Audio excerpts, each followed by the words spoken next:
Selamat siang dokter. Pada kesempatan ini, saya Ria Martin Pratama akan mencoba mempraktikkan cara pengaplikasian desensitizing agent pada pasien yang mengalami hipersensitivitas dentin. Hal pertama yang dilakukan adalah mempersiapkan alat dan bahan.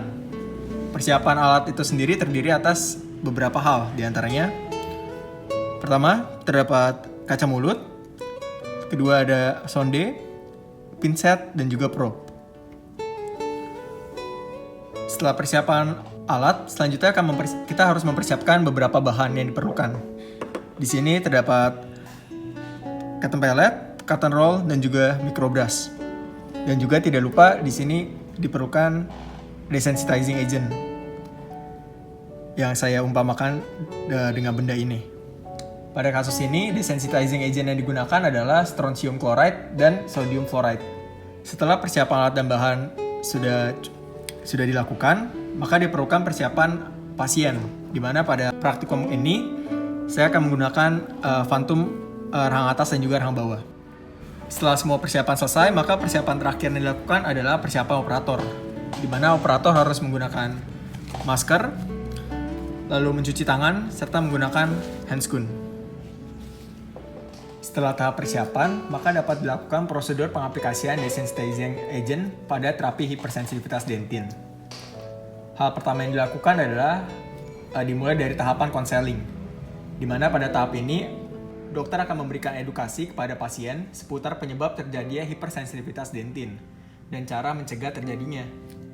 Penyebab hipersensitivitas dentin adalah terbukanya tubuli dentin yang dapat disebabkan oleh faktor mekanis seperti cara menyikat gigi yang salah, ataupun dari faktor kimia, seperti zat asam yang dapat berasal dari ekstrogen maupun endogen. Sumber eksogen yang dimaksud adalah diet yang dikonsumsi oleh pasien, seperti contohnya ada buah-buahan.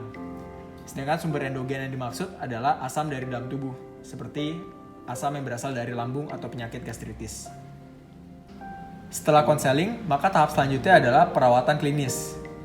Dimulai dari perawatan inisial, yakni perawatan scaling dan pemolesan.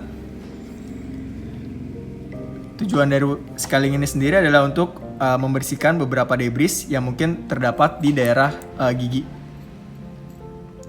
Pada kasus kali ini, gigi yang mengalami hipersensitivitas itu sendiri adalah gigi 16 sampai 14 dan gigi 33 sampai 46. Setelah perawatan inisial telah selesai dilakukan, maka kita dapat mempersiapkan daripada desensitizing agent-nya itu sendiri. Dalam kasus ini adalah strontium chloride yang dapat menutup tubuli dentin dan sodium fluoride yang dapat menurunkan permeabilitas in vitro dentin. Dikarenakan tidak ada bahan itu, maka saya mengumpamakan alat ini sebagai desensitizing agent. Nantinya kedua desensitizing agent ini dapat ditempatkan di atas glass slab ataupun tempat khusus yang disediakan dari pabrik.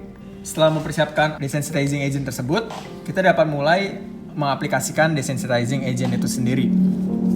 Hal pertama yang perlu dilakukan adalah mengeringkan area kerja, di mana pada kasus ini adalah area fasial dari gigi 16 sampai 14 dan gigi 33 sampai 46. Biasanya dikeringkan bisa menggunakan cotton pellet maupun cotton roll. Saya akan menggunakan cotton roll. Dimulai dari gigi 16 sampai 14.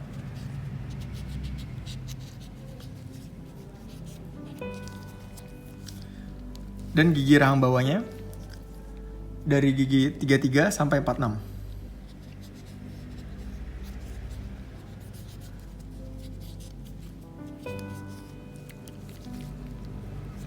Setelah selesai dikeringkan, maka kita dapat melakukan isolasi daerah kerja dengan menggunakan rubber dam ataupun cotton pellet.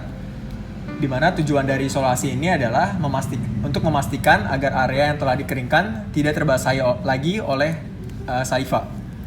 Pada kasus ini saya akan mengisolasi dengan menggunakan cotton roll. Dimulai dari yang arah atas terlebih dahulu seperti ini, kurang lebih. Untuk area gigi 16 sampai 14. Ya, seperti ini. Sedangkan untuk isolasi rahang bawahnya akan seperti ini.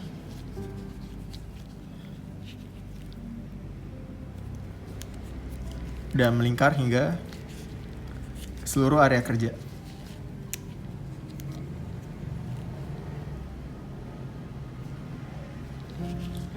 Baik, setelah selesai mengisolasi, kita dapat mulai mengaplikasikan desensitizing agent itu sendiri dengan menggunakan bantuan microbrush.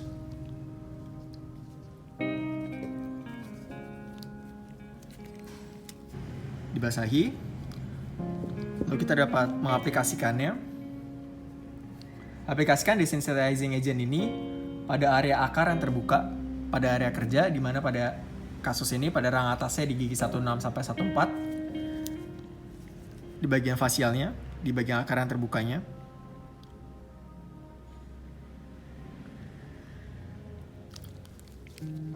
Dan pada gigi 33 dan sampai 46 untuk regio rahang bawah.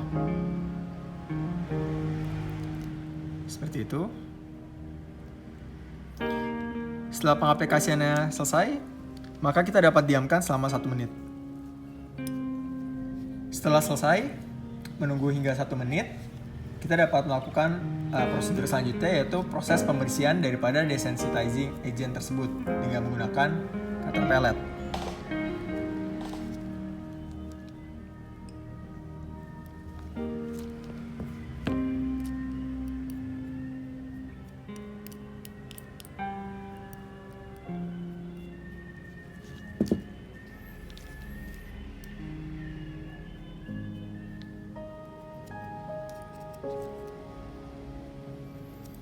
Ya, setelah selesai dibersihkan, maka prosedur pengaplikasian daripada desensitizing agent ini dapat dikatakan sudah selesai. Jika pasien ingin meludah, dipersilahkan.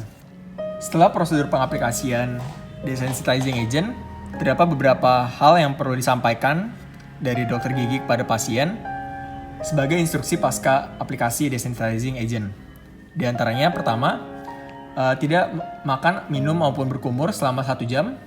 Lalu yang kedua, hindari menyikat gigi yang terlalu keras dan tekanan yang kuat. Teknik menyikat gigi yang baik dan benar adalah dengan teknik roll, di mana dengan tekanan ringan dan bulu sikat gigi yang lembut.